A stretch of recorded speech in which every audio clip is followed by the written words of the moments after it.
Assalamualaikum warahmatullahi wabarakatuh. Para ulama telah menjelaskan di dalam banyak akwalnya, banyak kaulnya, bagaimana ikhlas ini merupakan sesuatu yang sangat berat sekali. Bahkan Sufyan Ats-Tsauri di dalam perkataan beliau mengatakan ma'alajtu syai'an asyaddu alayya min niyyati li'annaha tataqallabu alayya. Tidak ada satu hal yang paling susah untuk aku obati melebihi beratnya aku mengobati penyakit ketidakikhlasan. Kenapa? Karena li'annaha tataqallabu alayya, karena yang namanya niat itu senantiasa berubah-ubah. Hari ini mungkin kita hadir di majelis ilmu, di awal kita datang kita ikhlas, tapi tidak ada yang bisa menjamin nanti setelah keluar dari ruangan ini kita masih ikhlas karena Allah Subhanahu wa taala. Itulah beratnya ikhlas. Dan Yahya bin Abi Katsir beliau mengatakan ta'allamu niyyah fa innaha ablagu minal amal. Terus meneruslah engkau belajar tentang keikhlasan. Terus meneruslah engkau perbarui niatmu ikhlas karena Allah. Kenapa? Karena mengkaji tentang keikhlasan itu lebih penting daripada engkau menumpuk-numpuk amal, tapi ternyata amalan yang engkau kerjakan tidak ada niatan yang benar. Hamdan katsiran thayyiban mubarakan fi kama yuhibbu rabbuna wa yarda. Asyhadu an la ilaha illallah wahdahu la syarika lah wa asyhadu anna Muhammadan abduhu wa rasuluh. Allahumma sholli wa sallim wa barik ala Muhammad wa ala alihi wa ashabihi wa man tabi'ahum bi ihsanin ila yaumiddin, amma ba'd. Yaqulu rabbuna fi kitabihil karim, a'udzu billahi minasyaitonir rajim.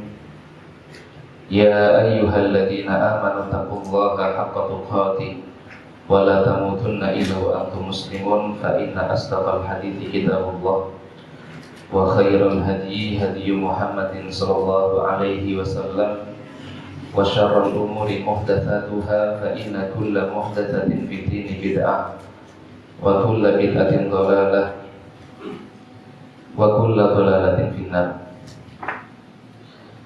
Ikhwatul Islam, a'azzani Allah wa iyyakum. Alhamdulillah, di kesempatan pagi hari ini Allah Subhanahu wa taala masih memberikan kita nikmat yang begitu banyak. Alhamdulillah, Allah masih memberikan kita nikmat Islam. Allah masih memberikan kita nikmat iman. Allah masih memberikan kita nikmat sehat, nikmat waktu luang. Wabil khusus Allah Subhanahu wa taala masih memberikan kita kesempatan untuk thalabul ilmi. Semoga ini bagian dari tanda-tanda bahwa Allah Subhanahu wa taala menginginkan kebaikan untuk kita semua, baik itu kebaikan di dunia maupun di akhirat. Karena sebagaimana yang telah dijelaskan oleh Nabiullah Muhammad SAW di dalam hadis beliau mengatakan, man yuridillahu bihi khairan yufaqihu fiddin. Barang siapa yang Allah menginginkan kebaikan untuknya, maka Allah akan jadikan dia orang yang faqih, orang yang faham di dalam ilmu agama. Dan alhamdulillah di kesempatan pagi hari ini Allah Subhanahu wa taala mengumpulkan kita bersama dengan orang-orang yang saleh insyaallah. Dan semoga perkumpulan kita tidak hanya di dunia, tapi Allah Subhanahu wa taala juga mengumpulkan kita di surganya nanti. Salawat serta salam tidak lupa kita curahkan kepada teladan kita, qudwah hasanah kita, Nabiullah Muhammad sallallahu alaihi wasallam. Jemaah sekalian yang dimuliakan oleh Allah, Allah Subhanahu wa taala menciptakan manusia, menciptakan kita ke muka bumi ini tentunya ada tujuan. Dan tujuan Allah Subhanahu wa taala menciptakan kita sebagaimana yang telah dijelaskan oleh Allah di dalam surat At-Tauriyat ayat ke-56 adalah untuk beribadah kepada Allah. Allah Subhanahu wa taala berfirman, "Wa ma khalaqtul jinna wal insa illa liya'budun." Dan tidaklah aku menciptakan jin dan manusia kecuali adalah untuk beribadah kepadaku. Akan tetapi yang perlu untuk kita perhatikan bahwa ibadah yang kita kerjakan, ibadah yang kita lakukan tentunya ada syarat yang harus kita penuhi supaya ibadah tersebut diterima oleh Allah Subhanahu wa taala. Dan para ulama telah menjelaskan bahwa di antara syarat diterimanya amal ibadah manusia yang pertama adalah ikhlas karena Allah Subhanahu wa taala, dan yang kedua adalah ittiba'us sunnah, mengikuti atau mencontoh yang telah disampaikan atau dicontohkan oleh baginda Nabiullah Muhammad sallallahu alaihi wasallam. Syarat pertama yang nanti ini insya Allah akan kita bahas di kesempatan pagi hari ini, yaitu berkaitan dengan ikhlas di dalam beribadah kepada Allah. Baik, sebagaimana yang tadi kita sampaikan bahwa ikhlas ini merupakan syarat Allah Subhanahu wa taala menerima ibadah yang kita lakukan. Hal ini bisa kita temui dan bisa kita amati dari apa yang telah Allah Subhanahu wa taala firmankan di dalam surat Al-Bayyinah ayat yang kelima. Allah Subhanahu wa taala berfirman, "Wa ma umiru illa liya'budullaha mukhlishina lahu-d-din." Allah Subhanahu wa taala berfirman, padahal mereka tidak diperintahkan untuk beribadah kepada Allah kecuali ibadah yang mereka kerjakan ikhlas karena Allah, mengharapkan wajah Allah, bukan dalam rangka atau dengan tujuan untuk mencari wajah manusia atau pujian manusia. Itulah yang telah dijelaskan oleh Allah Subhanahu wa taala. Jadi intinya ibadah yang kita kerjakan, maka Allah tidak akan menerimanya kecuali ibadah tersebut kita kerjakan, kita lakukan dengan ikhlas, tanpa adanya riya, tanpa adanya sum'ah. Di dalam hadis yang diriwayatkan oleh Imam Muslim, Allah Subhanahu wa taala menjelaskan di dalam hadis qudsinya, Allah mengatakan, "Ana aghna syuraka an syirki, man amila amalan asyraka fihi ma'i ghairi taraktuhu wa syirkahu." Kata Allah Subhanahu wa taala, aku adalah zat yang paling pantang untuk disekutukan, kata Allah. Maka barang siapa yang dia melakukan suatu amalan, kemudian di dalam amalan tersebut dia mensekutukanku, dia tidak ikhlas karena aku, taraktuhu wa syirkahu, maka aku akan tinggalkan dia dan aku akan tinggalkan kesyirikannya tadi. Kaum muslimin yang dimuliakan oleh Allah Subhanahu wa taala, seseorang ketika dia beramal soleh, maka Allah akan memberikan balasan sesuai dengan niatnya. Ketika dia meniatkan amalan tersebut karena Allah, maka insya Allah Allah akan memberikan pahala yang besar. Tapi ketika seseorang dia mengamalkan suatu amalan dengan niatan yang lain, misalkan niatnya hanya untuk tujuan duniawi, maka Allah akan memberikan balasan sesuai dengan apa niatkan, apa yang kita niatkan. Kita baca Al-Quran, kalau kita meniatkan karena Allah, maka insya Allah Allah akan memberikan pahala untuk kita. Tapi kalau kita membaca Al-Quran niatnya untuk dipuji manusia, maka yang kita dapatkan adalah sesuai dengan apa yang kita niatkan. Rasulullah SAW, beliau pernah menjelaskan di dalam hadisnya, yaitu ketika ada seorang laki-laki, dia berhijrah dari kota Makkah menuju ke kota Madinah, tapi tujuannya bukan karena Allah. Maka Rasulullah SAW memberikan peringatan di dalam hadis beliau. Beliau mengatakan, innamal a'malu binniyat wa innamal likulli imri'in ma nawa. Sesungguhnya setiap amalan tergantung daripada niatnya, dan setiap orang akan mendapatkan sesuai dengan apa yang dia niatkan. Faman kanat hijratuhu ila Allahi wa rasulih fa hijratuhu ila Allahi wa rasulih. Faman kanat hijratuhu lidunya yusibuha aw imra'atin yankihuha fa hijratuhu ila ma hajaru ilaihi. Barang siapa yang hijrahnya karena Allah dan Rasulnya, maka hijrahnya akan sampai kepada Allah dan Rasulnya. Akan tetapi barang siapa yang hijrahnya karena dunia atau karena perempuan yang ingin dia nikahi, maka sesungguhnya hijrahnya akan sampai sesuai dengan apa yang dia nakkan tadi. Hadis ini kalau kita melihat dari asbabul wurudnya, mengisahkan tentang seorang pemuda yang dia ingin melamar seorang perempuan yang bernama Ummu Qais. Kemudian lamaran ini atau pinangan ini tidak diterima oleh Ummu Qais, dan Ummu Qais lebih memilih untuk mengikuti perintah Allah dan Rasulnya, hijrah ke kota Madinah. Kemudian pemuda ini mengejar Ummu Qais sampai ke kota Madinah, tujuannya bukan dalam rangka untuk memenuhi perintah Allah dan Rasulnya berhijrah ke kota Madinah, tapi tujuannya adalah untuk menikahi Ummu Qais. Sehingga sahabat ini, laki-laki ini dikenal dengan Muhajir Ummu Qais. Orang yang hijrah niatnya bukan karena Allah, tapi niatnya karena ingin menikahi Ummu Qais. Maka Rasulullah SAW memberikan teguran, kalau seorang dia hijrahnya bukan karena Allah, tapi karena manusia atau karena dunia, maka yang dia dapatkan adalah dunia tersebut. Ikhwatul Islam, a'azani Allah wa iyyakum, kaum muslimin yang semoga senantiasa dimuliakan oleh Allah Subhanahu wa taala. Pembahasan tentang ikhlas ini merupakan pembahasan yang mungkin sering kita dengar. Banyak di antara para asatidz, para ulama yang telah menjelaskan di dalam nasihat-nasihat mereka, di dalam khutbah-khutbah mereka, peringatan atau ancaman orang-orang yang tidak ikhlas beribadah karena Allah, atau kiat-kiat orang-orang supaya dia bisa ikhlas beribadah kepada Allah. Nah, ini perlu kita ingatkan terus-menerus, karena sebagaimana yang telah kita ketahui, an-niyatu mahalluha fil qalbi.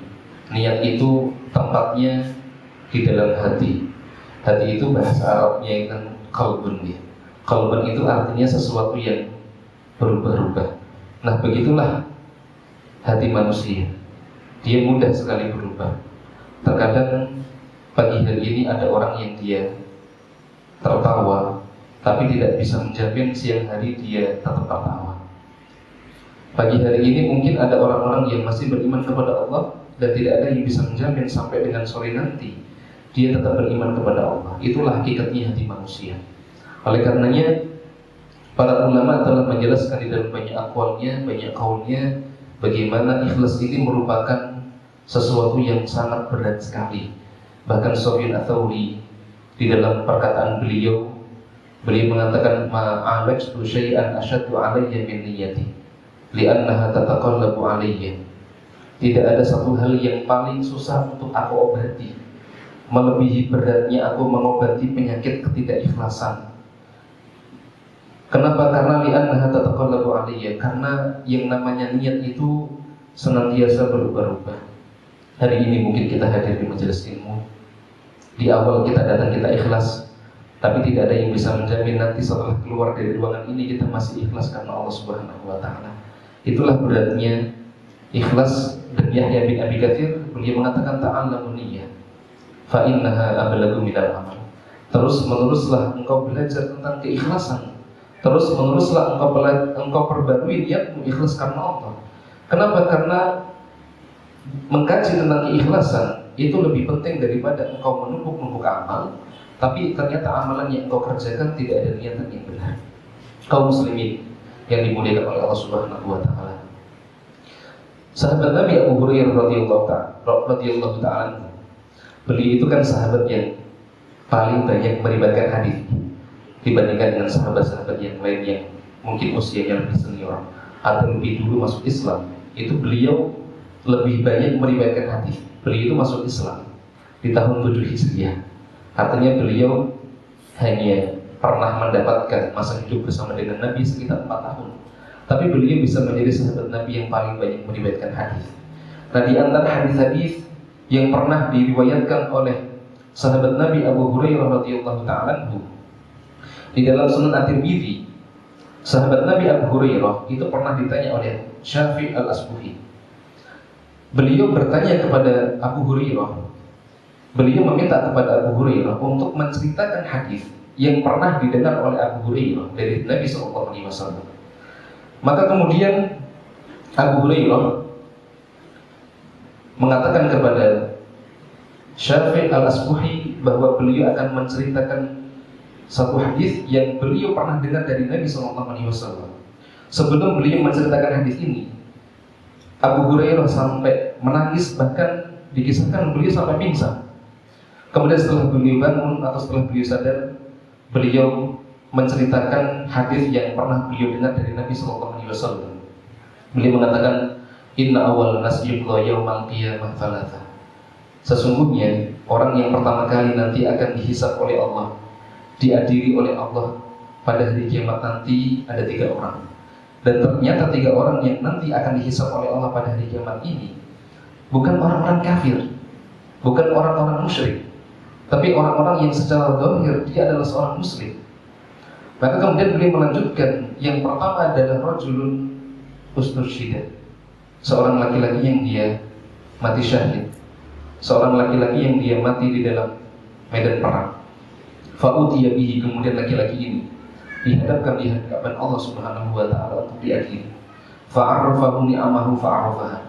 Kemudian Allah tunjukkan kenikmatan yang pernah Allah berikan ketika dia hidup di dunia, dan dia pun mengakui kenikmatan tersebut. Kemudian Allah bertanya kepada laki-laki ini, ma'amilta fiha, apa yang telah kamu lakukan, apa yang telah kamu kerjakan dengan nikmat yang telah aku berikan.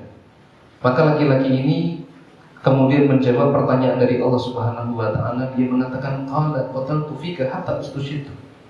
Ya Allah, aku telah berperang di jalanmu sampai aku mati syahid, sampai aku mati di medan perang. Dan aku mengerjakannya ikhlas karena Engkau, wahai Allah, ikhlas karena Engkau. Tapi Allah Subhanahu wa taala kemudian mengatakan, la kadzabta, tidak, kamu dusta, kamu bohong. Walakinnaka qatalta li an yuqala annaka jari'un faqad qila. Akan tetapi selama ini kamu berperang supaya orang-orang itu menganggap kamu sebagai seorang pahlawan, dan kamu telah mendapatkan apa yang telah kamu niatkan. Tsumma umira bihi fasuhiba ala wajhihi tarkifina. Kemudian Allah menyuruh malaikatnya untuk menyeret wajah laki-laki ini, kemudian dia dilemparkan ke dalam nerakanya Allah Subhanahu wa taala. Kemudian laki-laki yang kedua yang nanti akan diadili oleh Allah pada hari kiamat nanti adalah rajulun ta'allama ilma wa 'allama wa qara'a al-Qur'an, seorang laki-laki yang dia setiap harinya kebiasaannya itu adalah menuntut ilmu, belajar, dan dia mengajarkan apa yang telah dia dapatkan. Dan orang-orang yang dia disebutkan dengan Al-Qur'anul Karim, fa'utiya bihi, kemudian laki-laki ini dihadapkan di hadapan Allah Subhanahu wa taala.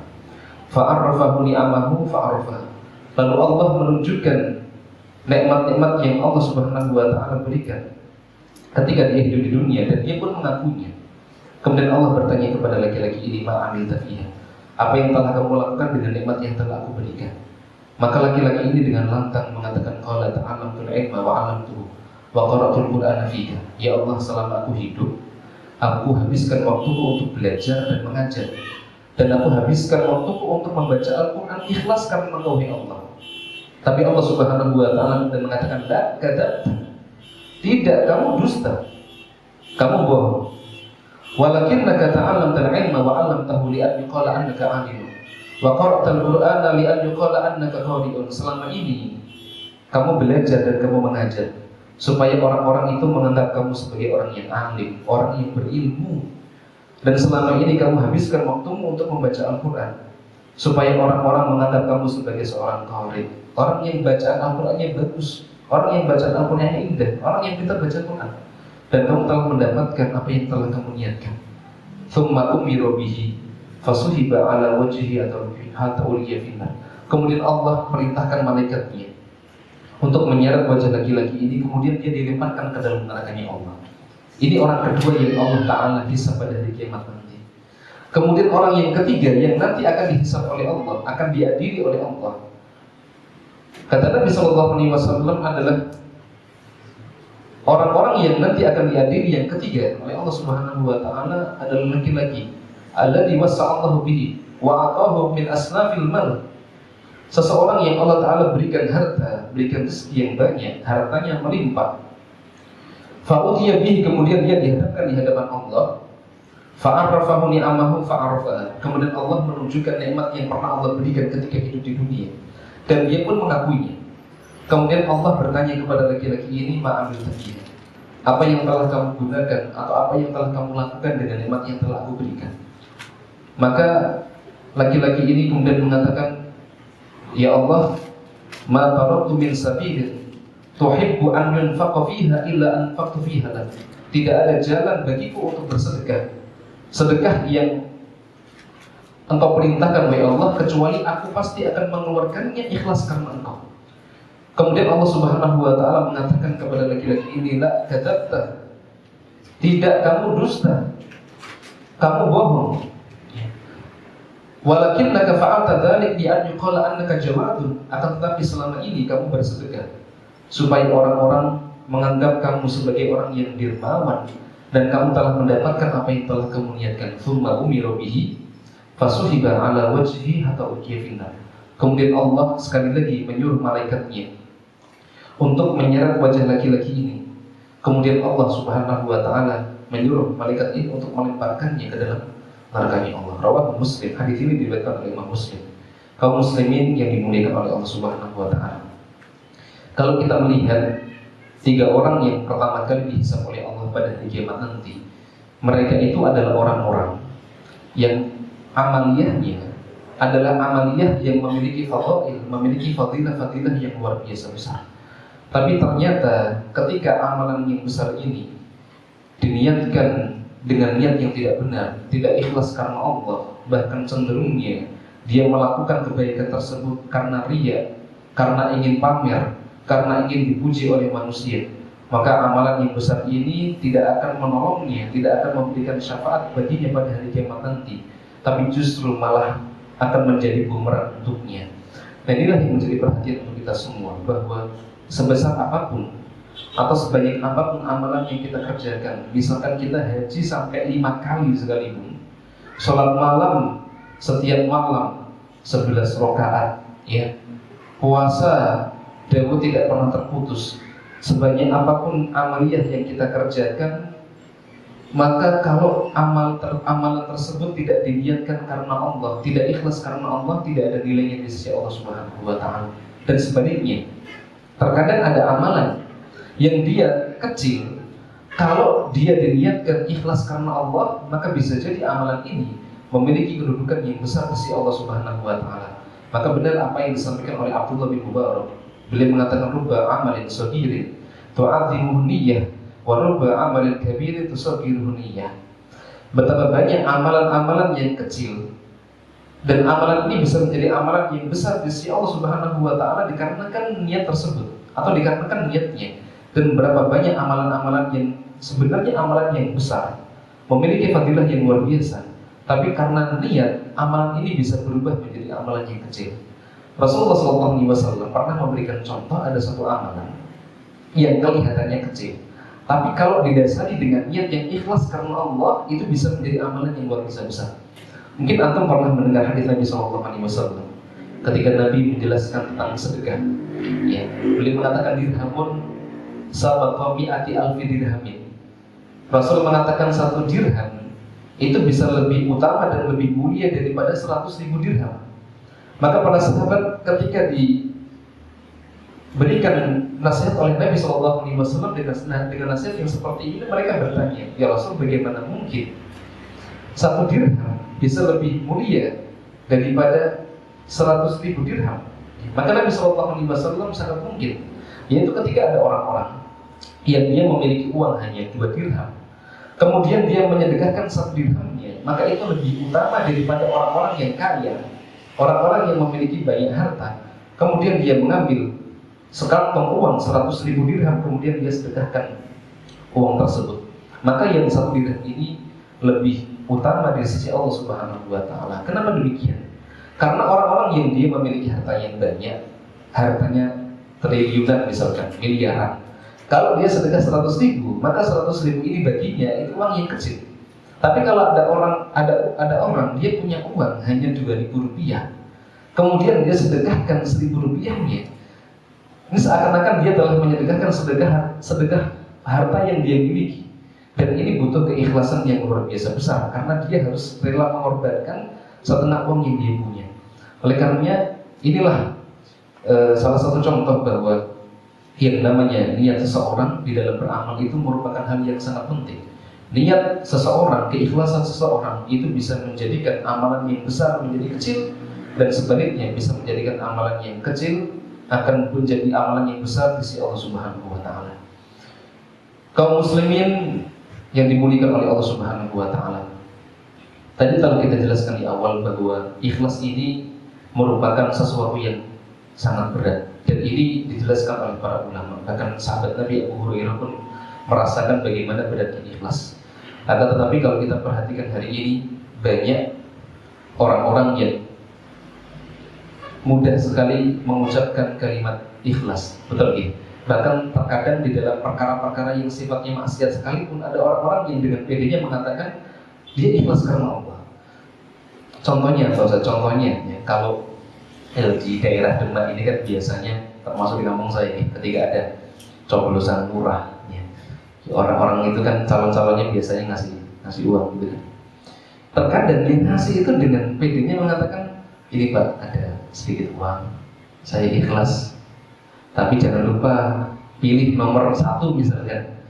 Ini kan bagian dari riswah ya, suap, tapi dengan mudahnya, dengan entengnya dia mengatakan saya ikhlas karena Allah Subhanahu wa taala, padahal ini adalah perbuatan maksiat. Padahal kalau kita melihat bagaimana ulama-ulama kita yang memiliki peran yang luar biasa besar terhadap dakwah ini, terhadap Islam, mereka tidak pernah mengklaim amalan yang mereka kerjakan itu ikhlas karena Allah. Saya berikan contoh bagaimana seorang Imam Ahmad rahimahullah ta'ala, seorang muhaddits juga. Beliau hafal 1 juta hadis, bahkan salah satu di antara imam madhab. Ketika ada seorang laki-laki yang bertanya kepada Imam Ahmad, apakah apa yang engkau lakukan selama ini menuntut ilmu itu ikhlas karena Allah? Coba bayangkan seorang ulama besar ditanya apakah yang engkau kerjakan selama ini ikhlas karena Allah. Imam Ahmad yang seorang ulama, beliau tidak kemudian mengatakan mosok jenggote sebal ini gak ikhlas, atau mosok saya ini seorang ulama kibar tidak ikhlas, tidak. Beliau hanya mengatakan wa amadillah fahuwa azizun walakinnahu syai'un hubbiba ilayya fatalabtuhu. Kata beliau, adapun ikhlas itu adalah perkara yang berat, kata beliau. Beliau tidak mengatakan oh saya pasti ikhlas, tidak. Beliau hanya mengatakan adapun ikhlas itu adalah perkara yang sangat berat. Akan tetapi Allah Subhanahu wa ta'ala menjadikanku orang yang cinta terhadap ilmu. Jadi beliau tidak mengklaim apa yang beliau lakukan selama ini ikhlas karena Allah Subhanahu wa ta'ala. Kaum muslimin yang dimuliakan oleh Allah Subhanahu wa ta'ala, kemudian mungkin akan kita jelaskan ya, apa itu ciri-ciri atau tanda-tanda orang-orang yang dia ikhlas di dalam beramal dan beribadah. Hal ini nanti bisa menjadi muhasabah untuk kita semua. Dari amalan yang kita lakukan, amalan yang kita kerjakan, kalau seandainya amalan-amalan yang kita lakukan selama ini sesuai dengan ciri-ciri yang disampaikan oleh para ulama, semoga apa yang kita lakukan itu ikhlas karena Allah. Di antara tanda atau ciri orang-orang yang dia ikhlas di dalam beribadah dan beramal soleh adalah yang pertama, dia berusaha untuk menyembunyikan amal solehnya. Dia berusaha untuk menyembunyikan amal solehnya. Berarti kalau seandainya ada seseorang ketika dia beramal soleh, kemudian hatinya itu pengen supaya amalannya itu dilihat oleh orang, diketahui oleh orang, ini salah satu indikator atau indikasi bahwa amalannya itu amalan yang tidak ikhlas. Nah ini bisa kita koreksi diri kita masing-masing. Kalau ibadah yang kita kerjakan selama ini kita pengen orang-orang itu tahu semua, kita pengen dilihat oleh orang, ini salah satu indikator bahwa yang kita kerjakan itu tidak ikhlas karena Allah Subhanahu wa ta'ala. Maka benar apa yang disampaikan oleh Az-Zubair bin Awwam. Beliau mengatakan man istata'a an yakuna lahu khubun fil amali shalih falyaf'al. Barang siapa di antara kalian yang mampu untuk menyembunyikan amal solehnya, sembunyikan. Jadi kalau seandainya di antara kita ada yang mampu atau bisa menyembunyikan amal soleh yang kita kerjakan, sembunyikan. Kalau kita mampu menyembunyikan bacaan Al-Quran kita dari orang lain, sembunyikan. Kalau kita mampu menyembunyikan sholat sunnah kita dari hadapan manusia, sembunyikan. Kalau kita mampu menyembunyikan sedekah kita dari orang lain, sembunyikan. Kenapa? Karena kalau seseorang dia melakukan suatu amalan, kemudian dia menyembunyikan amalan tersebut, tidak dilihat oleh orang lain, potensi untuk riya ini jauh lebih kecil. Kenapa? Karena tidak ada orang yang memuji. Kalau ada orang yang dia beramal soleh, dilihat oleh orang, kemudian membuat orang itu terkagum dengan amalannya, kemudian akhirnya memujinya, bisa berubah niatnya kan? Sangat mungkin. Ada si fulan baca Quran, suaranya bagus. Kemudian ada orang yang mendengar si fulan tadi baca Quran, kemudian memujinya, mengaguminya, menyanjung-nyanjungnya, bisa berubah nggak niatnya? Sangat mungkin bisa berubah. Tapi kalau kita menyembunyikan amal soleh kita, tidak dilihat oleh orang lain, siapa yang muji? Tidak ada yang muji. Maka potensi untuk riya, potensi untuk sum'ah ketika kita menyembunyikan amal soleh kita, ini lebih kecil dibandingkan dengan kalau kita menampakkan ibadah yang kita kerjakan. Para ulama di antaranya adalah Sufyan bin Uyainah. Beliau menyebutkan di dalam satu kaumnya, "Uktum hasanataka kama taktum sayyi'ati." Tutupilah kebaikan-kebaikan yang kamu kerjakan sebagaimana kamu menutupi aib-aib atau keburukan yang kamu punya. Tabiat manusia, ketika dia memiliki kekurangan diri, ketika dia memiliki aib, maka dia akan berusaha untuk menyembunyikan aib-aibnya. Dia akan berusaha untuk menyembunyikan kekurangan dari dirinya. Nah, seperti itulah semangatnya kita di dalam menyembunyikan amal soleh kita, dalam menyembunyikan kebaikan-kebaikan yang kita kerjakan dari hadapan manusia. Seakan-akan atau sebagaimana kita begitu bersemangat untuk menyembunyikan keburukan-keburukan yang kita lakukan. Nah, hari ini banyak di antara kaum muslimin ya yang sudah mulai muncul fenomena upload ibadah gitu nih. Sedekah diupload di status, apalagi ibadah mungkin umroh atau haji ya, foto di di depan Ka'bah, atau ketika sampai di bandara, alhamdulillah sudah sampai bandara Madinah, masya Allah ya. Atau ketika mungkin dia sedang melakukan suatu ibadah ya, kemudian dia posting dan lain sebagainya. Sebenarnya hukum asal dari menampakkan ibadah atau ibadah yang kita kerjakan dilihat oleh orang lain itu boleh, selama ibadah yang kita kerjakan itu ikhlas karena Allah. Boleh, silakan. Orang dia mau sedekah dilihat oleh orang, ini boleh. Ada orang dia tilawatul Quran dilihat oleh orang lain, ini boleh hukum asalnya selama dia mengerjakan ikhlas karena Allah Subhanahu wa taala.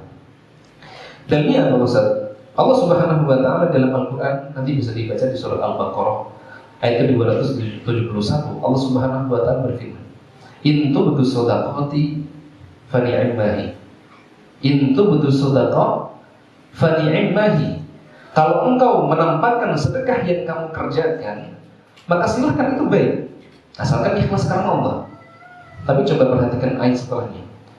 Wa in tukhfuha wa tu'tuha al-fuqara fa huwa khairul lakum. Akan tetapi kalau engkau menyembunyikan sedekah yang engkau kerjakan, yang engkau keluarkan, dan engkau memberikannya kepada fuqara, fakir miskin, fa huwa khairul lakum, itu lebih baik bagi kamu. Artinya kalau kita menyembunyikan ibadah kita, baik itu sedekah kita, baik itu bacaan Al-Quran kita, sholat malam kita, sholat sunnah kita, insya Allah itu lebih disukai oleh Allah Subhanahu wa taala. Kenapa? Karena Allah Subhanahu wa taala sebagaimana yang telah dijelaskan oleh Nabi sallallahu alaihi wasallam, innallaha yuhibbul 'abda taqi al-khafi al-ghani. Sesungguhnya Allah Subhanahu wa taala mencintai hambanya yang bertakwa. Al-khafi yang menyembunyikan ketakwaannya, al-ghani yang merasa cukup dengan apa yang Allah Subhanahu wa taala berikan. Rasulullah sallallahu alaihi wasallam beliau pernah menjelaskan tentang 7 orang yang nanti akan mendapatkan syafaat pada hari kiamat, syafaat dari Allah Subhanahu wa taala.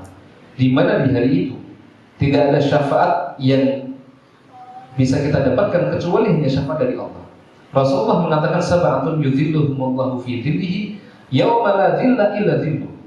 7 orang yang nanti akan mendapatkan syafaat dari Allah, di mana di hari itu tidak ada naungan lagi kecuali adalah naungan dari Allah Subhanahu wa taala.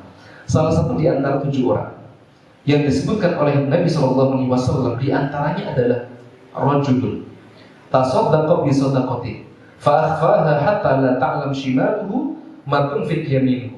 Seorang laki-laki yang dia bersedekah, kemudian dia menyembunyikan sedekahnya.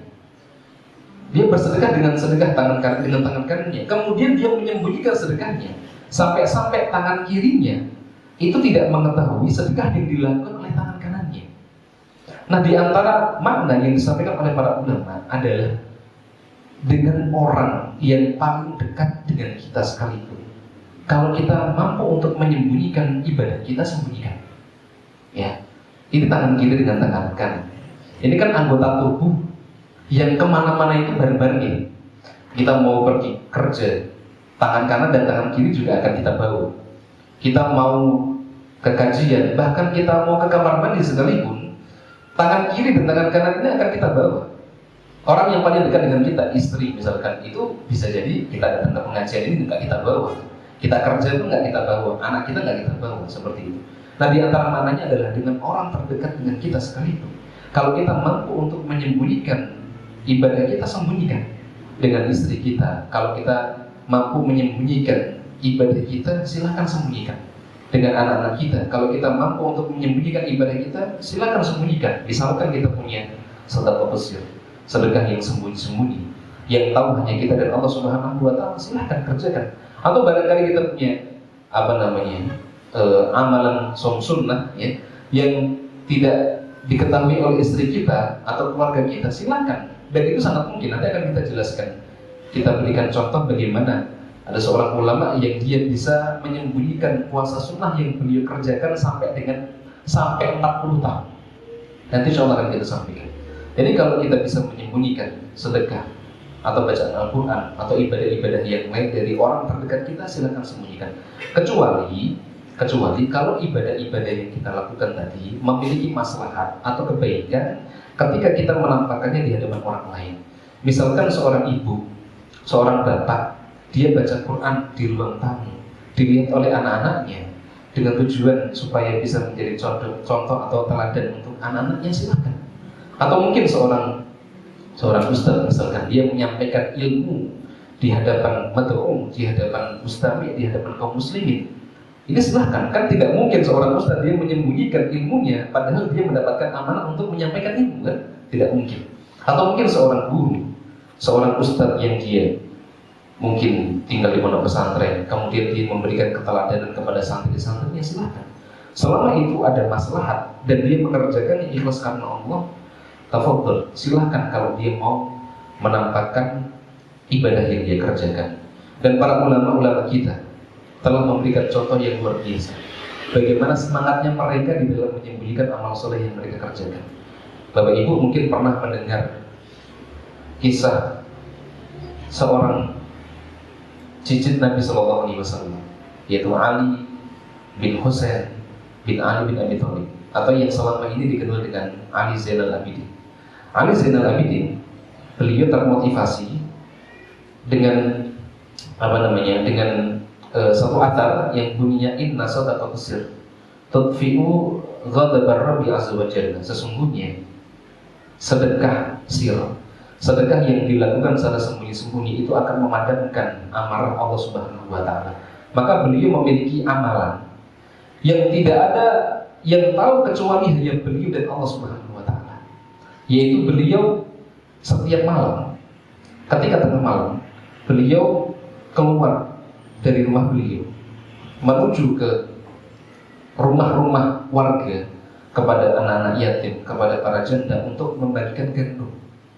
Dan beliau mengerjakan ini sendirian. Beliau tidak menyuruh menyuruh budak beliau untuk membantu pikul gandum, tidak. Dan beliau sengaja mengerjakannya malam hari. Tujuannya apa? Tujuannya biar gak ada yang tahu. Makanya beliau rela sampai mikul gandum sendiri, kemudian dibagikan ke rumah fakir miskin di kota Madinah. Supaya apa? Supaya gak ada orang yang tahu. Dan beliau mengerjakan ini puluhan tahun. Coba bayangkan, istrinya tidak tahu. Terus bagaimana bisa tahu? Masyarakat bisa tahu karena setelah kematian beliau, kaum muslimin fakir miskin yang biasanya mendapatkan gandum pada malam hari itu sudah tidak mendapatkan gandum lagi. Dan ketika beliau jenazahnya akan dimandikan, kemudian dibuka pakaiannya, itu terdapat warna biru kehitam-hitaman di pundak beliau. Sehingga kaum muslimin kemudian menyimpulkan bahwa selama ini yang bersedekah, yang memberikan gandum kepada fakir miskin di kota Madinah itu adalah Ali Zainal Abidin, cicit Nabi Sallallahu Alaihi Wasallam. Itu semangat beliau di dalam menyembunyikan amal soleh yang beliau kerjakan. Kemudian ada salah seorang ulama yang bernama Daud bin Abi Hindi. Daud bin Abi Hindi, beliau dijelaskan oleh Ibnu Jauzi di dalam kitab Sifatus Shafa, ya, bahwa Daud bin Abi Hindi ini beliau mengerjakan puasa sunnah selama 40 tahun dan tidak ada satupun yang tahu beliau mengerjakan puasa sunnah selama ini. Bagaimana bisa tidak tahu, Ustaz? Jadi beliau itu kan pekerjaannya jualan di pasar. Beliau itu jualan harir, jualan sutra di pasar. Jadi pagi hari ketika beliau akan berangkat menuju ke pasar, beliau tidak makan dari rumah, tapi beliau bawa bekal. Beliau bawa bekal dari rumah. Kemudian ketika sampai di jalan, bekal ini disedekahkan kepada orang lain. Bekal ini disedekahkan kepada orang lain. Kemudian beliau pulang ke rumah itu ketika mendekati waktu malam atau waktu maghrib. Jadi selama ini istri beliau itu mengira Daud bin Abi Hindi ini makan bekal yang telah disiapkan oleh istri beliau di pasar. Sedangkan orang-orang pasar itu mengira bahwa Daud bin Abi Hindi ini sudah makan atau sarapan di rumah. Jadi selama ini tidak ada orang yang tahu. Ya, Masya Allah, ini semangat beliau di dalam menyembunyikan amal soleh, dalam menyembunyikan puasa sunnah yang beliau kerjakan. Ya. Kemudian ada sebagian salaf, ya, yang begitu semangatnya menyembunyikan amal solehnya, ya, sampai-sampai ada ulama yang bernama Ar-Rabi bin Hufa'in. Ini beliau memiliki satu amalan, beliau itu senang baca Quran. Beliau senang baca Quran. Tapi dikisahkan di dalam Hilyatul Awliya, beliau ini ketika baca Quran, kemudian ada orang yang lewat, itu beliau tutup Al-Qurannya. Kenapa? Karena beliau nggak mau orang-orang itu tahu beliau itu sedang baca Quran. Ya. Kenapa? Karena tadi semangat beliau untuk menyembunyikan bacaan Quran ini beliau lakukan. Dan beliau khawatir kalau orang-orang itu tahu, kemudian sampai memuji beliau, nanti bisa merubah niat beliau. Kemudian ada seorang sahabat Nabi yang bernama Tamim Ad-Dari. Mungkin Bapak Ibu pernah dengar tentang sahabat Nabi yang bernama Tamim Ad-Dari. Tamim Ad-Dari ini adalah sahabat Nabi yang hidup sampai di zaman Khalifah Umar bin Khattab. Umar bin Khattab itu ketika beliau ketika bulan Ramadan, biasanya beliau menunjuk imam untuk memimpin kaum muslimin mengerjakan sholat tarawih. Salah satunya adalah Tamim Ad-Dari. Ya, Ibnu Rajab Al-Hambali beliau menjelaskan bahwa Tamim Ad-Dari ini kalau beliau mimpin sholat tarawih itu satu rakaat bisa sampai 200 ayat. Satu rakaat sampai dengan 200 ayat. Kalau sholat Al-Baqarah itu 280-an biasanya. Itu sampai 2,5 jusan, hampir 2,5 juz. Berarti kalau 200 ayat ini berapa juz? 1,5 juz kurang lebih. Seluruh rakaatnya. Makanya sampai dijelaskan ada orang yang sampai bawa tongkat karena saking lamanya berdiri ketika mengerjakan sholat tarawih dipimpin oleh Tamim Ad-Dari. Maka suatu ketika ada seorang laki-laki yang dia bertanya kepada Tamim Ad-Dari, kalau sholat malam pada saat di bulan Ramadan orang-orang sudah tahu bagaimana sholat malam yang Tamim Ad-Dari, tapi laki-laki ini pengen tahu kalau Tamim Ad-Dari sholat sendirian itu seperti apa, sholat malam nih panjangnya seperti apa. Maka laki-laki ini bertanya kepada Tamim Ad-Dari, kaifa sholatuka bil-lail, bagaimana sholat malam wahai Tamim? Kemudian beliau diceritakan fadhahiba ghadban syadidan. Ketika beliau ditanya perihal sholat malam yang beliau kerjakan, beliau marah semarah-marahnya. Kemudian Tamim Ad-Dari mengatakan, la rak'atan wahidatan usalliha fi jawfil laili ahabbu ilayya min an usalliya lailan thumma aqussuhu ala dhalik. Kata beliau, sholat malam yang aku kerjakan di keheningan malam, tidak ada orang lain yang tahu kecuali hanya Allah dan aku saja, satu rakaat. Itu lebih aku cintai daripada aku mengerjakan sholat malam semalam suntuk. Kemudian keesokan harinya aku ceritakan ibadahku, aku ceritakan sholat malamku kepada orang lain. Beliau tidak menjawab pertanyaan dari laki-laki ini. Beliau lebih senang kalau amalan yang beliau kerjakan, sholat malam yang beliau kerjakan itu tidak ada yang tahu kecuali hanya dia dan Allah Subhanahu wa Ta'ala saja. Nah, hari ini sekali lagi banyak di antara kita yang terkadang tertipu dengan pamer dan lain sebagainya, riya dan lain sebagainya. Terkadang ada sebagian kaum muslimin yang sengaja mancing-mancing supaya dia bisa pamer. Ya, misalkan jam 3 pagi sengaja upload status, Masya Allah hari ini bulannya indah, jam 3 pagi. Tujuannya apa? Mancing supaya orang-orang bertanya, pengen ngopo turun-turun. Ya, rutinitas. Ya. Kadang seperti itu. Ya. Ini na'udzubillah, sekali lagi budaya upload status pamer ini hati-hati. Kalau kita tidak bisa menjaga keikhlasan, ini bisa merusak amalan kita atau justru bisa menimbulkan modal untuk kita semua. Ini ciri yang pertama, yaitu berusaha untuk menyembunyikan amal soleh kita. Yang kedua, Di antara ciri orang yang ikhlas di dalam ibadah kepada Allah adalah merasa diri penuh dengan kekurangan dalam beramal. Merasa diri penuh kekurangan di dalam beramal. Orang-orang yang dia ikhlas beribadah kepada Allah, maka dia akan cenderung untuk menyibukkan diri, mengoreksi kekurangan dirinya, menambal kekurangan ibadah wajib yang dia kerjakan dengan ibadah-ibadah sunnah. Bukan merasa bahwa dia ini ibadahnya sudah sempurna, atau tidak menyibukkan diri dengan memperhatikan atau melihat keburukan orang lain. Jadi kalau kita merasa bahwa diri kita ini kurang amalnya, insya Allah akan menjadikan kita ini lebih bersemangat untuk menambah kekurangan dari amal kita. Misalkan kita merasa ibadah wajib yang kita kerjakan itu masih ada kekurangannya, tidak sempurna, maka akan timbul niatan di dalam hati kita untuk menambah ibadah-ibadah wajib tadi dengan ibadah-ibadah sunnah. Ini yang kita harapkan ketika seseorang itu merasa bahwa dirinya ini adalah orang yang banyak kekurangannya, atau amalan yang dikerjakan selama ini banyak kurangnya. Allah Subhanahu wa Ta'ala di dalam surat Al-Mu'minun ayat ke-60, Allah menjelaskan walladzina yu'tuna ma ataw wa qulubuhum majlatun. Jadi Allah menjelaskan tentang orang-orang yang dia bersedekah, memberikan harta yang Allah Ta'ala titipkan kepada orang lain. Kemudian ketika dia bersedekah, ternyata hatinya itu merasa ketakutan.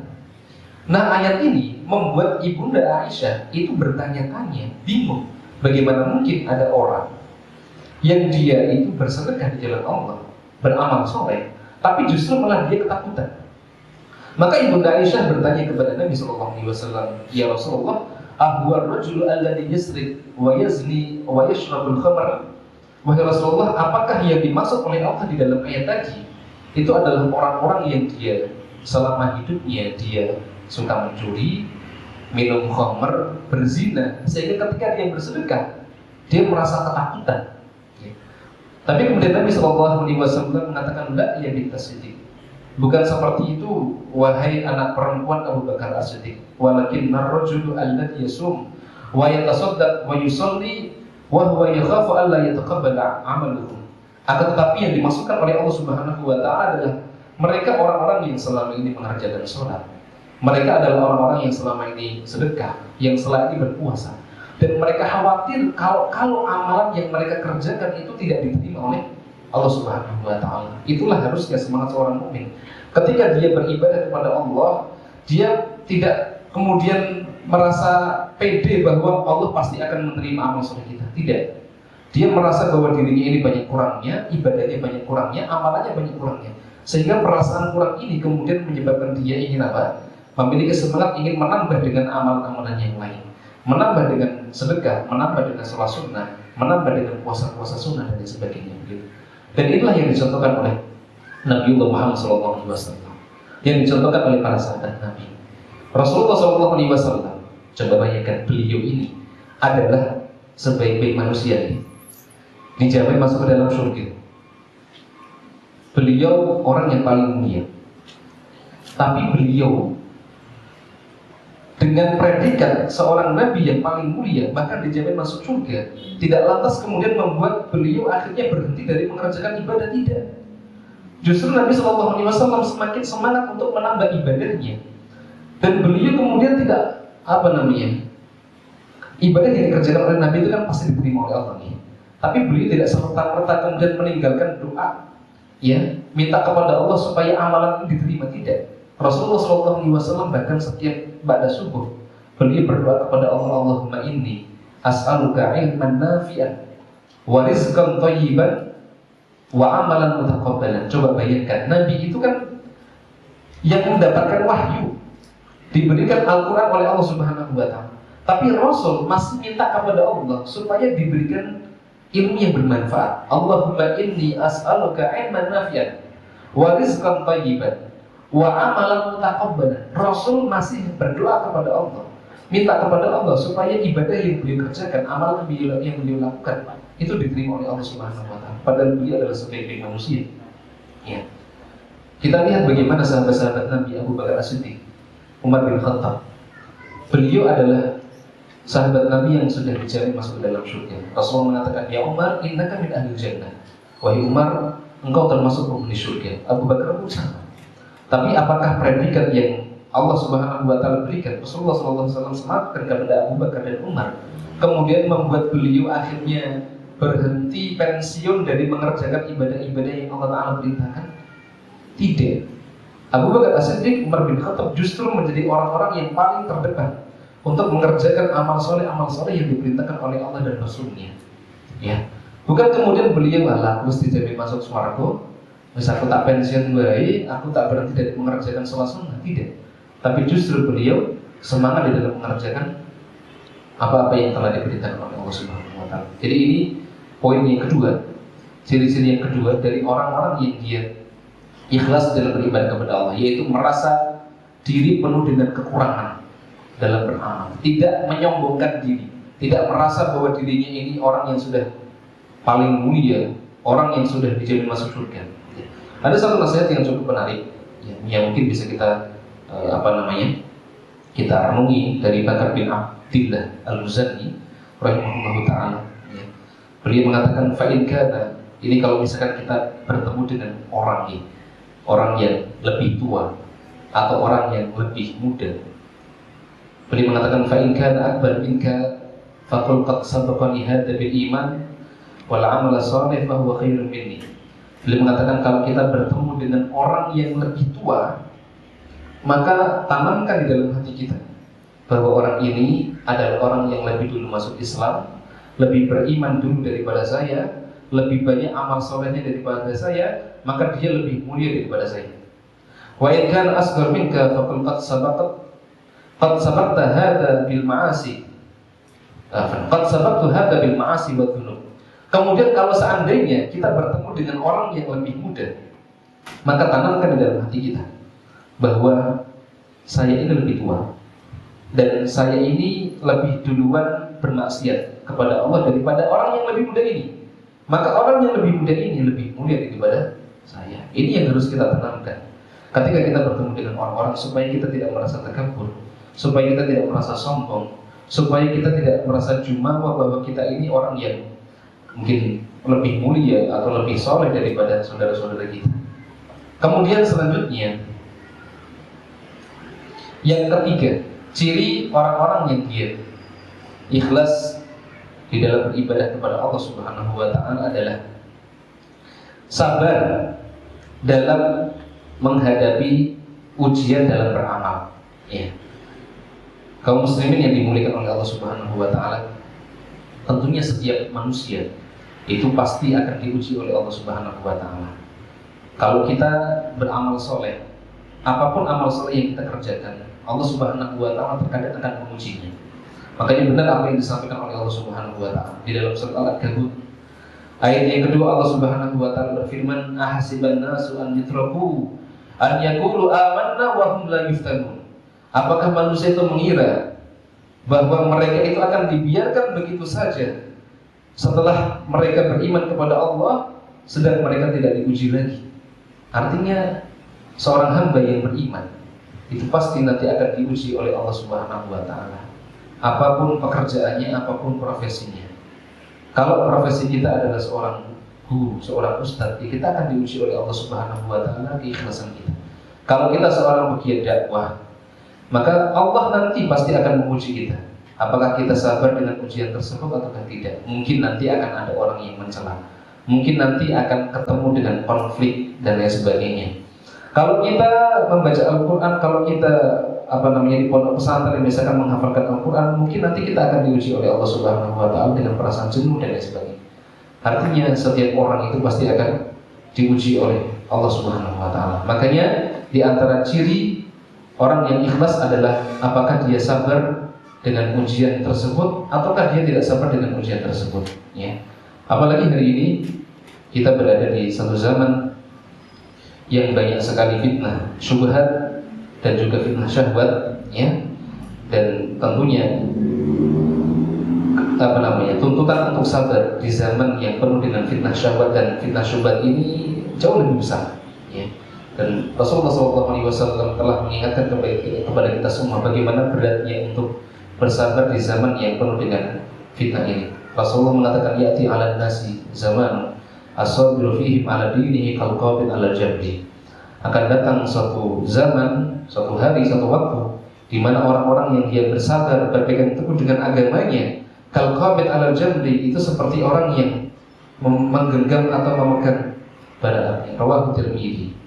Bahwa haditsun hasan. Jadi berat ujian yang Allah Subhanahu wa taala berikan kepada kita, khususnya ini.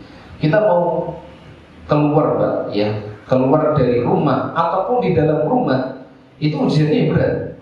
Kita keluar dari rumah, itu mungkin baru satu langkah, dua langkah sudah mungkin barangkali kita ketemu dengan fitnah perempuan, ya, ketemu dengan fitnah syahwat. Kita mau naik kendaraan, ketemu dengan fitnah syahwat, ketemu dengan perempuan. Bahkan seseorang di dalam rumah sekalipun itu juga bisa terkena fitnah. Kalau dulu atau orang-orang zaman dulu, kalau dia ingin selamat dari fitnah, jangan fitnah perempuan, ya gampang, cukup mungkin dia kunci pintu rumahnya, dia tidak keluar rumah, itu aman dari fitnah perempuan. Tapi hari ini terkadang tidak bisa seperti itu. Kalau kita masih megang gadget, ya mungkin kita lihat sosmed, niatan kita ingin lihat YouTube, misalkan ada kajian dan sebagainya. Kadang muncul iklan perempuan joget-joget dan sebagainya, ya.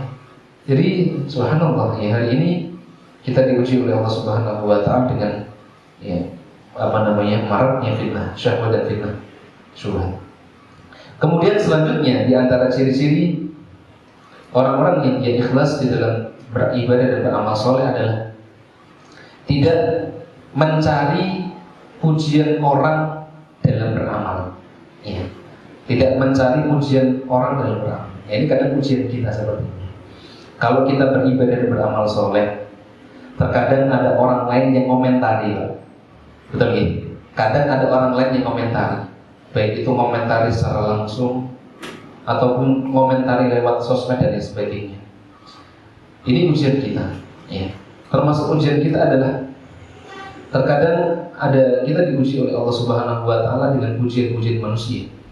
Dan ini bagian dari penyakit hati. Dan tentunya antara keikhlasan dengan orang yang mengharapkan pujian ini tidak akan mungkin bisa bersatu. Bahkan Ibnu Qayyim al-Jauziyah di dalam kitab Al-Fawaid, beliau menjelaskan, ya, yang intinya adalah tidak mungkin di dalam hati seseorang bersatu antara keikhlasan dengan orang yang dia mengharapkan pujian dari manusia. Dan beliau mengibaratkan ini bagaikan air dan api yang tidak mungkin bersatu, ya. Antara air dan api ini kalau disatukan kan nggak mungkin, ya. Itulah permisalan yang disampaikan oleh Ibnu Qayyim al-Jauziyah kepada orang-orang yang dia beribadah kepada Allah, kemudian tidak mungkin bersatu antara keikhlasannya dengan orang-orang yang dia beribadah untuk mengharapkan pujian manusia.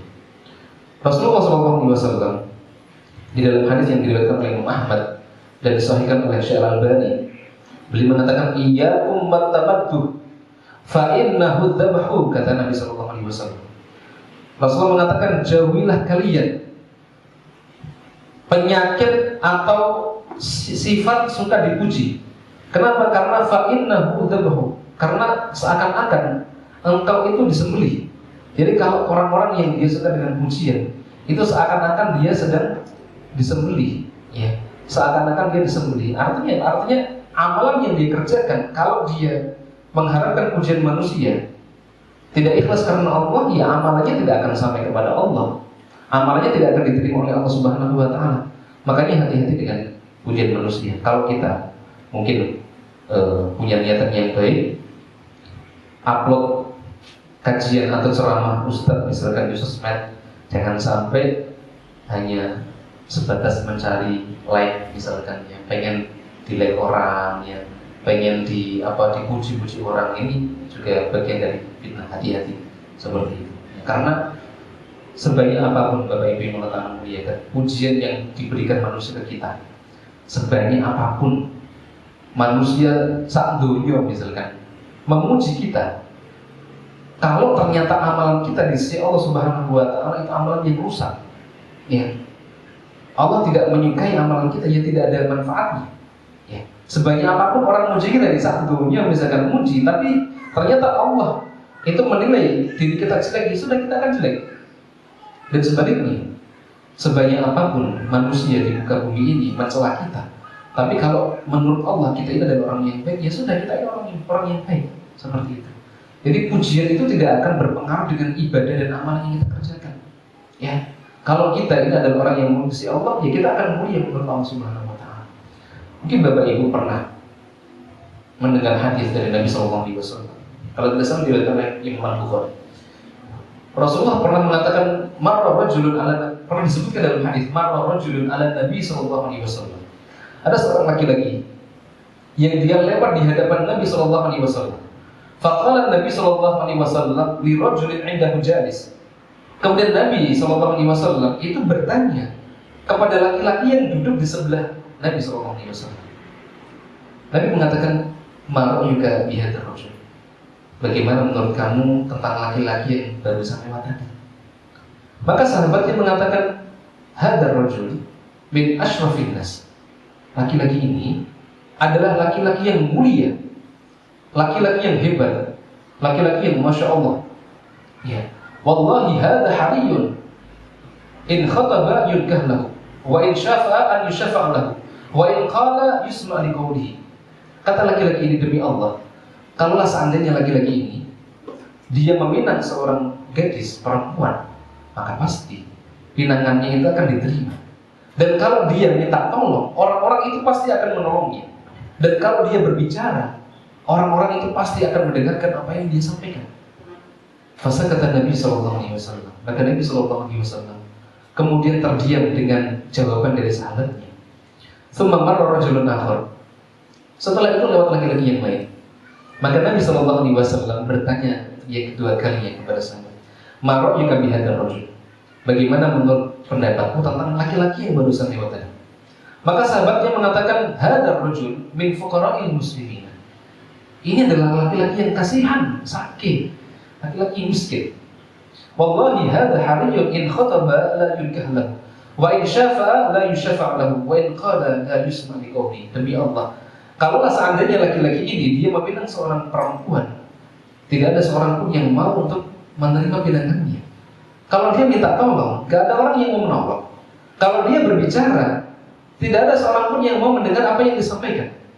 Maka Nabi SAW mengatakan, "Wallahi hadzal rajul khairun min mil'il ardi mithla hadza." Demi Allah, laki-laki yang kedua ini jauh lebih mulia dibandingkan dengan laki-laki yang pertama. Meskipun perbandingannya adalah satu orang laki-laki yang kedua dibandingkan dengan seluruh dunia ini dipenuhi oleh laki-laki yang pertama. Jadi misalkan saat dunia dipenuhi sama laki-laki yang pertama tadi dibandingkan dengan orang yang kedua, satu orang lebih mulia satu orang ini dibandingkan dengan laki-laki yang pertama, meskipun dia memenuhi dunia ini seperti itu. Dan inilah kita tidak boleh menilai seseorang yang dari zahirnya saja. Ternyata terkadang ada orang-orang yang menurut pandangan manusia itu tidak baik, tapi ternyata menurut Allah Subhanahu Wa Taala itu adalah orang yang mulia. Maka yang kita kejar itu bukan popularitas, yang kita kejar itu bukan like-nya orang, yang kita kejar itu bukan ridhonya manusia, bukan pujiannya manusia. Yang kita kejar itu adalah ridhonya Allah. Yang kita kejar adalah pujian dari Allah Subhanahu Wa Taala. Dan sekali lagi, sebanyak apapun pujian yang kita dapatkan, kalau Allah nggak ridho sama kita, ciloko kita seperti itu.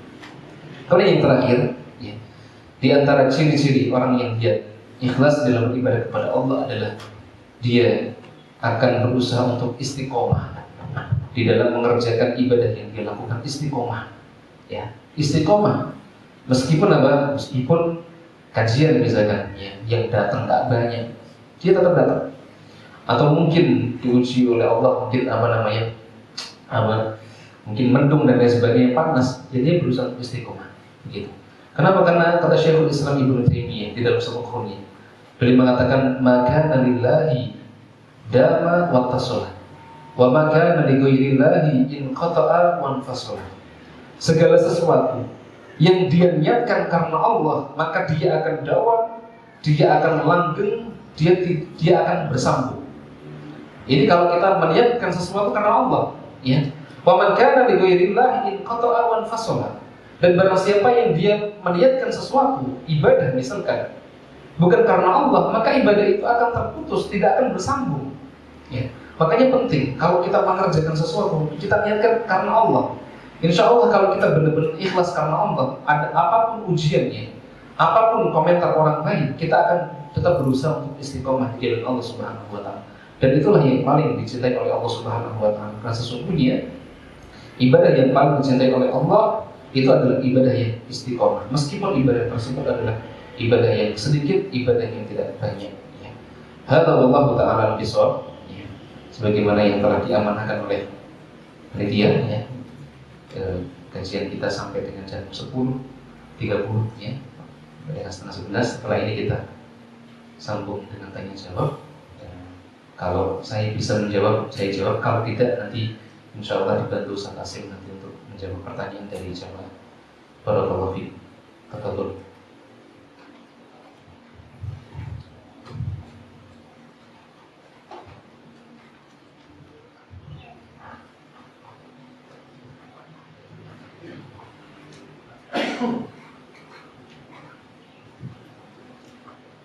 Tidak ada, alhamdulillah.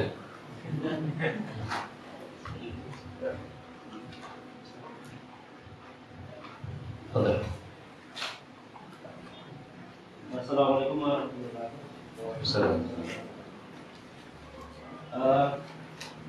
Jadi serang ini niatnya bukan karena tapi karena bukan fitnah, dan fitnah ini merasa dan berefek pada orang ini. Akhirnya mau tidak mau beliau akan menyampaikan apa yang telah dilakukan. Nanti contoh ada seorang yang membantu musola, tapi dia tidak pernah menampakkan. Kebetulan pengurus musola itu berganti, dia langsung jauh tidak tahu bagaimana sejarah didirikan. Dia setiap kali orang datang oleh pengurus musola di bulan Ramadan, beliau hanya bilang kita Allah. Sehingga pengurus yang ini menganggap beliau ini tidak pernah membantu musola. Akhirnya nanti kemana-mana. Tahu dia mengatakan dari apa? Bukan dari apa itu juga termasuk bisa merusak kepercayaan atau menurut. Syukran ya atas pertanyaannya. Silakan. Ya. Bismillah. Baik, tadi pertanyaannya kalau misalkan ada orang dia misalkan infak musola gitu ya, bantu musola. Kemudian pengurus musola yang lama tahu bahwa Pak Fulan ini dulu yang pernah berinfak, pernah wakaf dan sebagainya. Ternyata ganti pengurus, ya. Kemudian setelah ganti pengurus, datang pengurus yang baru, Pak Fulan yang sudah berinfak mewakafkan sebagian hartanya, mungkin barangkali tidak dianggap pernah infak. Kemudian Pak Fulan ini menyampaikan kepada takmir yang baru tadi bahwa dulu saya termasuk bagian orang-orang yang menginfakkan seperti itu, ya. Baik, Bapak Ibu jemaah sekalian yang dimuliakan oleh Allah. Sekali lagi, sebagaimana yang tadi kita sampaikan di awalnya, ikhlas itu memang sesuatu yang berat, ya. Bahkan ada seorang ulama yang bernama Yusuf bin Asbad. Yusuf bin Asbad beliau mengatakan takhlisun niyyah min fasadiha asyaddu 'ala al-'amilina min tulil ijtihad. Takhlisun niyyah min fasadiha asyaddu 'ala al-'amilina min tulil ijtihad. Kata beliau, mengikhlaskan niat di dalam beribadah kepada Allah itu lebih berat daripada beratnya berijtihad, beratnya beribadah di jalan Allah. Ibadah yang paling berat apa sekarang? Dari sisi fisik, haji misalkan ya, itu kan sampai berhari-hari, bahkan bisa berbulan-bulan, ya. Itu berat. Tapi beratnya mengikhlaskan niat untuk melaksanakan ibadah haji itu lebih berat daripada mengerjakan ibadah haji itu sendiri. Ibadah haji berat, tapi mengikhlaskan niat untuk haji jauh lebih berat. Kenapa? Karena haji bisa selesai dalam hitungan hari atau mungkin bulan kalau dia mungkin datangnya dari bulan Dzulqa'dah atau bulan Syawal ya. Sedangkan ikhlas itu tulul hayah. Terkadang ada orang dia amalannya itu rusak, padahal amalan tersebut sudah dikerjakan 10 tahun yang lalu, 20 tahun yang lalu, itu bisa rusak karena ketidakikhlasan yang dia lakukan hari ini. Ini beratnya ikhlas sampai seperti itu loh Pak. Ya dulu misalkan dia pernah haji, waktu haji dia ikhlas karena Allah 20 tahun yang lalu. Hari ini dia ceritakan ke orang lain dengan niatan mau pamer, dengan niatan dia pengen takab, pengen sombong atau ujub, bangga dengan dirinya misalkan. Itu pahala 20 tahun yang lalu bisa rusak hari ini. Itu beratnya ikhlas sampai seperti itu ya. Nah kalau contohnya yang tadi bagaimana? Kalau contoh yang tadi, yang Anda tahu nih, itu tergantung dari satu. Kalau kita niatnya tabayun, menceritakan itu ikhlas boleh kok. Sebagaimana tadi kita sampaikan, menceritakan atau menampakkan ibadah kita itu boleh. Selama apa? Selama ikhlas. Selama ikhlas. Yang kedua, kalau itu ada unsur maslahatnya, silahkan. Misalkan di masjid itu kita selama ini sudah diberikan izin untuk berdakwah. Qadarullah datang pengurus yang baru yang tidak tahu sejarah apa-apa, kemudian tiba-tiba mungkin menutup kajian kita, bahkan sampai tidak memperbolehkan untuk mengadakan kegiatan di situ. Kalau di situ ada unsur maslahatnya silakan. Ya. Jadi silakan nanti ditimbang-timbang sendiri, yang paling tahu keadaan diri kita sendiri. Pertama, kalau kita menyampaikan dan menceritakan tadi kebaikan kita, itu benar-benar ikhlas ataukah karena pengen lihat? Kalau ikhlas silahkan fadhil, boleh ya. Dan Ibnu Hajar Al-Asqalani itu juga menyampaikan boleh seseorang menampakkan amalnya kalau itu ada unsur maslahat, silahkan ya, seperti itu. Jadi yang pertama kalau itu ikhlas karena Allah, tidak ada unsur riya. Yang kedua kalau itu ada maslahatnya, fadhil, silahkan. Hadza wallahu ta'ala bisawab. Selesai. Tambahin Ustaz. Barakallahu.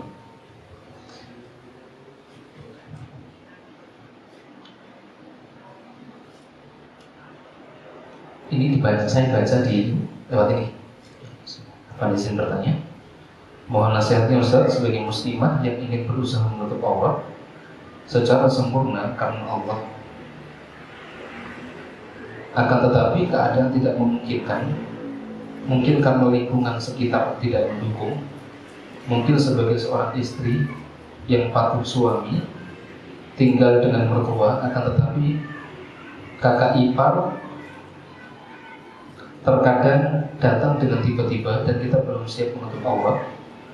Apakah melihat dalam hati dengan tulus menutup aurat, tetapi dengan keadaan seperti itu, apakah termasuk tidak bisa menjaga diri dari fitnah? Baik.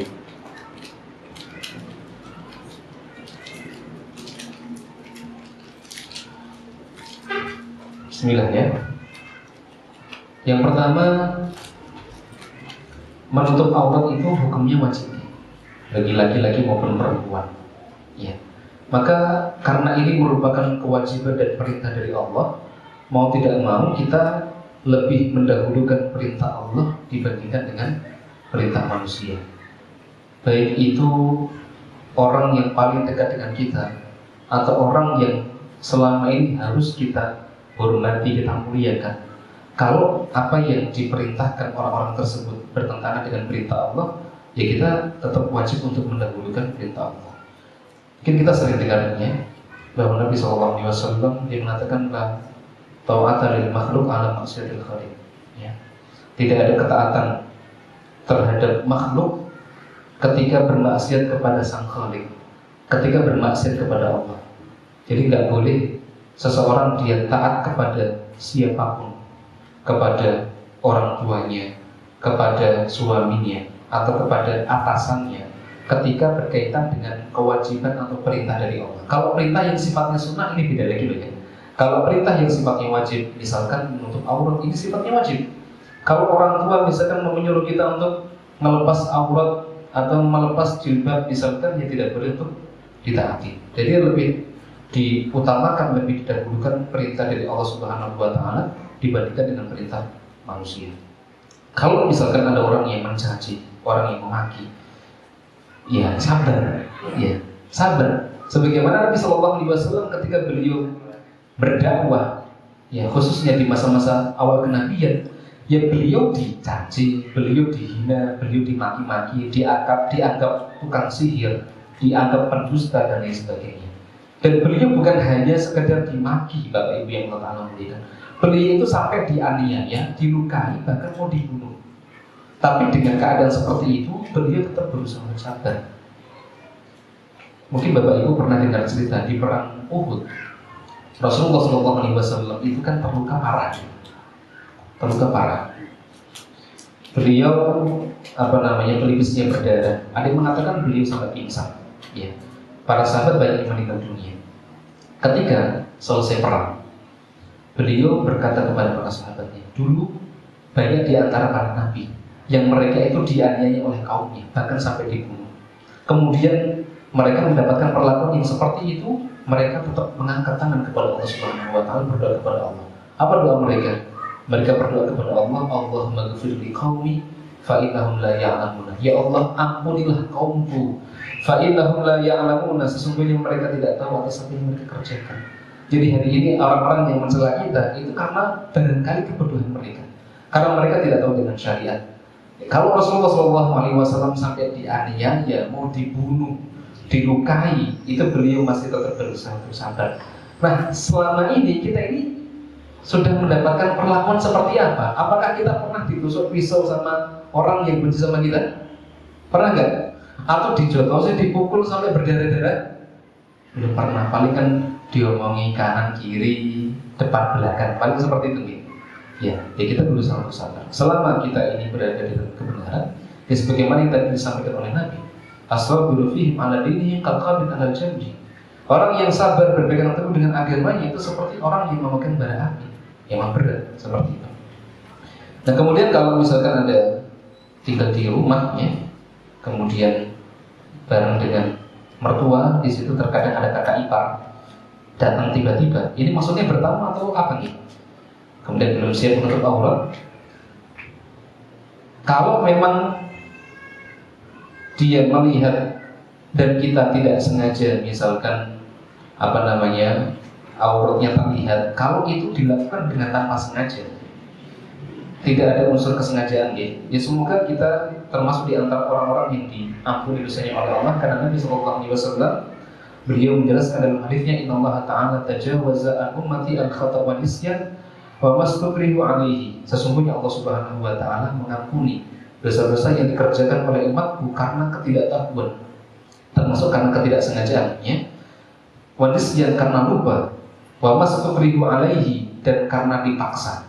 Jadi semoga keadaan yang tadi, ya, itu misalkan ya tadi sempat kejadian terlihat auratnya, semoga Allah Subhanahu wa taala mengampuni ibu, dan kita lebih berhati-hati berarti, karena kalau kita tinggal di rumah mertua, terkadang ada orang-orang yang bukan menjadi mahram kita.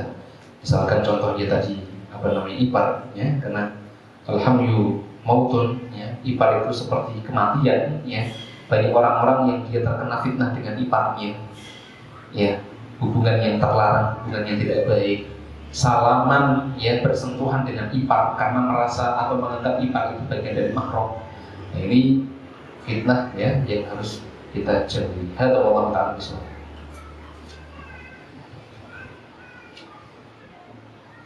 Bagaimana hukumnya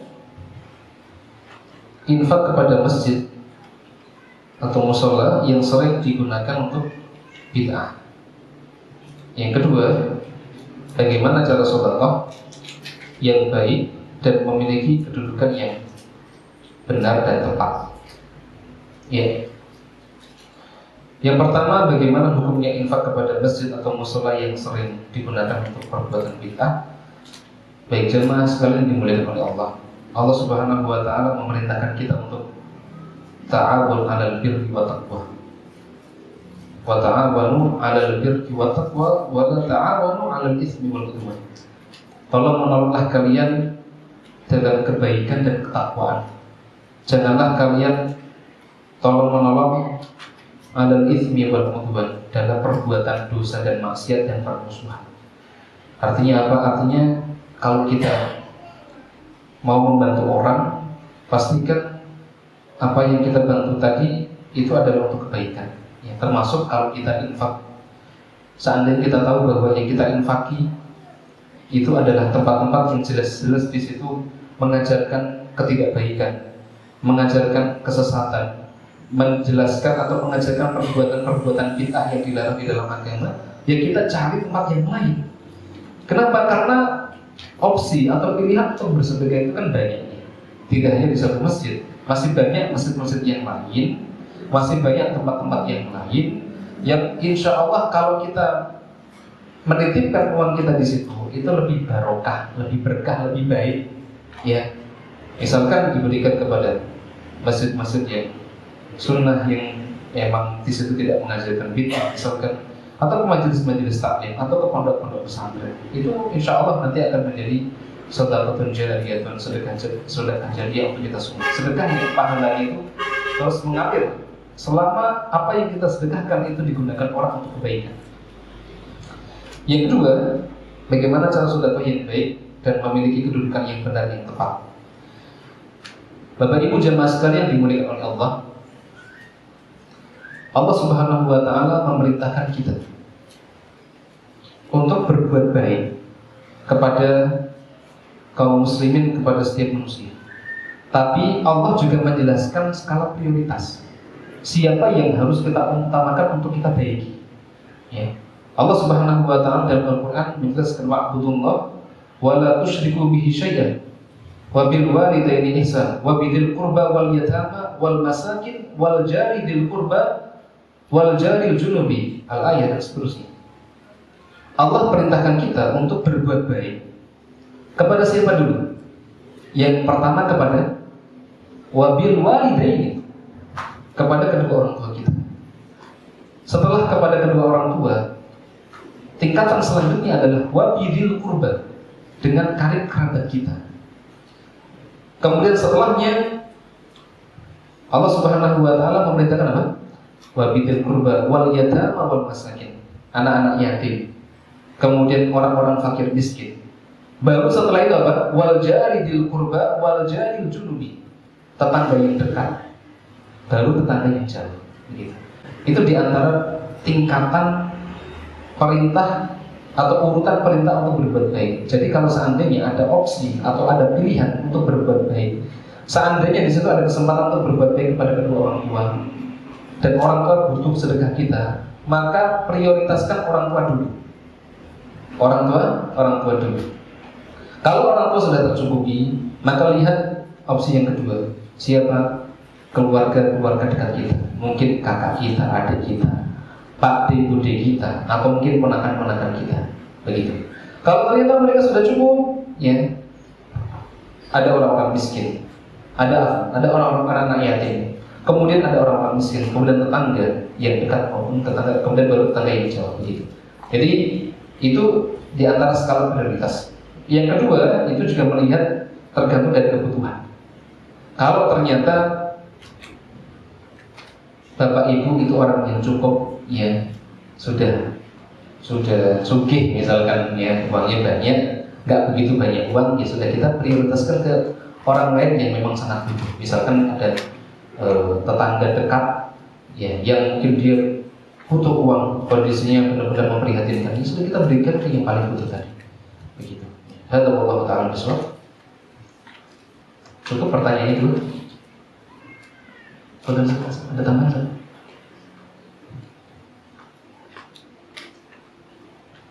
Assalamualaikum. Alhamdulillah. Baik Bapak Ibu, ikhwan dan akhwat, a'azzani wa iyyakum. Mungkin ini yang bisa kami sampaikan. Sekali lagi kurang lebihnya saya mohon maaf, ya, karena terus terang saya juga masih banyak belajar, ya. Saya muridnya Ustaz Asim, ya. Jadi mohon maaf kalau masih banyak kalimat yang barangkali kurang rapi, kurang tersusun, ya, atau mungkin ada kesalahan baik itu lisan kami, sikap kami. Semoga Allah Subhanahu wa taala mengampuni dosa kita semua, dan semoga Allah menerima amal soleh kebaikan thalabul ilmi kita kerjakan Dan semoga Allah memberikan kita ilmu yang bermanfaat, ilmu yang bisa kita amalkan, dan ilmu yang bisa kita dakwahkan. Kita tutup dengan hamdalah dan kafaratul majlis. Alhamdulillahirabbil alamin. Subhanakallahumma wa bihamdika asyhadu an la ilaha illa anta. Assalamualaikum warahmatullahi wabarakatuh.